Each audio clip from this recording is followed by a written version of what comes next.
And I want to read a passage from one of his lectures, which I think is one of the greatest things he ever wrote, and which has been a very marvelous thing for me. It was in a lecture delivered to a group of clergy in Switzerland a considerable number of years ago, and he writes as follows. People forget that even doctors have moral scruples, and that certain patients' confessions are hard even for a doctor to swallow. Yet the patient does not feel himself accepted, unless the very worst in him is accepted too. No one can bring this about by mere words. It comes only through reflection, and through the doctor's attitude towards himself and his own dark side. If the doctor wants to guide another, or even accompany him a step of the way, he must feel with that person's psyche. He never feels it when he passes judgment. Whether he puts his judgments into words or keeps them to himself makes not the slightest difference. To take the opposite position and to agree with the patient offhand is also of no use. Feeling comes only through unprejudiced objectivity. This sounds almost like a scientific precept, and it could be confused with a purely intellectual, abstract attitude of mind. But what I mean is something quite different. It is a human quality, a kind of deep respect for the facts, for the man who suffers from them, and for the riddle of such a man's life. The truly religious person has this attitude. He knows that God has brought all sorts of strange and inconceivable things to pass, and seeks in the most curious ways to enter a man's heart. He therefore senses in everything the unseen presence of the divine will. This is what I mean by unprejudiced objectivity. It is a moral achievement on the part of the doctor, who ought not to let himself be repelled by sickness and corruption. We cannot change anything unless we accept it. Condemnation does not liberate, it oppresses. I am the oppressor of the person I condemn, not his friend and fellow sufferer. I do not in the least mean to say that we must never pass judgment when we desire to help and improve. But if the doctor wishes to help a human being, he must be able to accept him as he is. And he can do this in reality only when he has already seen and accepted himself as he is. Perhaps this sounds very simple, but simple things are always the most difficult. In actual life, it requires the greatest art to be simple, and so acceptance of oneself is the essence of the moral problem and the acid test of one's whole outlook on life. That I feed the beggar, that I forgive an insult, that I love my enemy in the name of Christ, all these are undoubtedly great virtues. What I do unto the least of my brethren, that I do unto Christ.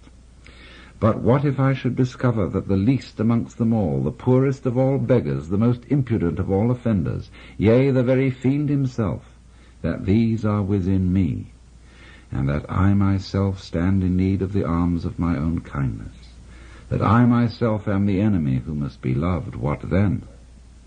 Then, as a rule, the whole truth of Christianity is reversed. There is then no more talk of love and long-suffering. We say to the brother within us, Raka, and condemn and rage against ourselves. We hide him from the world. We deny ever having met this least among the lowly in ourselves, and had it been God himself who drew near to us in this despicable form, we should have denied him 1,000 times before a single cock had crowed.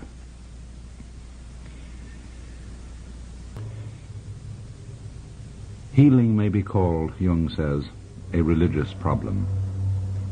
In the sphere of social or national relations, the state of suffering may be civil war, and this state is to be cured by the Christian virtue of forgiveness and love of one's enemies. That which we recommend with the conviction of good Christians is applicable to external situations. We must also apply inwardly in the treatment of neurosis. This is why modern man has heard enough about guilt and sin. he is sorely beset by his own bad conscience, and wants rather to know how he is to reconcile himself with his own nature, how he is to love the enemy in his own heart, and call the wolf his brother. The modern man does not want to know in what way he can imitate Christ, but in what way he can live his own individual life, however meager and uninteresting it may be. It is because every form of imitation seems to him deadening and sterile that he rebels against the force of tradition that would hold him to well-trodden ways. All such roads for him lead in the wrong direction. He may not know it, but he behaves as if his own individual life were God's special will which must be fulfilled at all costs. This is the source of his egoism, which is one of the most tangible evils of the neurotic state. But the person who tells him he is too egoistic has already lost his confidence, and rightly so, for that person has driven him still further into his neurosis. If I wish to effect a cure for my patients, I am forced to acknowledge the deep significance of their egoism. I should be blind indeed if I did not recognize it as a true will of God. I must even help the patient to prevail in his egoism. If he succeeds in this, he estranges himself from other people. He drives them away, and they come to themselves as they should, for they were seeking to rob him of his sacred egoism. This must be left to him, for it is his strongest and healthiest power. It is, as I have said, a true will of God, which sometimes drives him into complete isolation. However wretched this state may be, it also stands him in good stead, for in this way alone can he get to know himself and learn what an invaluable treasure is the love of his fellow beings. It is, moreover, only in the state of complete abandonment and loneliness that we experience the helpful powers of our own natures. When one has several times seen this development at work, one can no longer deny that what was evil has turned to good, and that what seemed good has kept alive the forces of evil. The archdemon of egoism leads us along the royal road to that ingathering which religious experience demands. What we observe here is a fundamental law of life, enantiodromia, or conversion into the opposite.